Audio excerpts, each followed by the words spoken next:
Балдар, сіздерге азыр ненец эл жомогу. Агайуу менен күрөң аюу.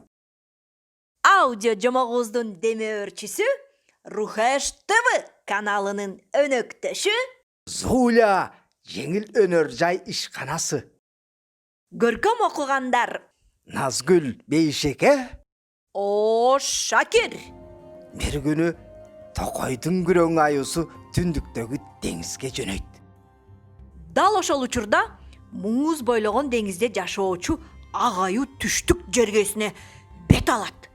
Эки аюу деңиз жээгинен кезигет. Ак аюунун жүнү үрпөйүп ачууланат. Менин жериме эмне келесиң? Күрпөңдөгөн күрөң. А бул качан сенин жериң эле, а? Сенин жериң көпкөк муздуу деңизде. Агайуу күрөңгө үрпөңдөйт, күрөңү агаюуга күрпөңдөйт. Экөө кармаша кетет. Бири экинчисин аячууда эмес. Жарым күн күрөшөт, эч бири жеңбейт. Кечке алышат. Экөө бирдей чарчайт. Бир убакта күрөң аюу үн катат. Көрсө, сен күчтүү экенсиң, я. Бирок мен сенден шамдагай. Сенден да чапчаңмын. Ошондуктан бирибизди бирибиз жеңе албайбыз. Аталашарбыз эмне? Экөөбүз бир тууганбыз го. Муну уккан агайуу үн катат. Туура айтасың. Биз бир тууганбыз го. Экөөбүзгө чалкып жаткан жер да кенен. Токойдун аюусу айтат.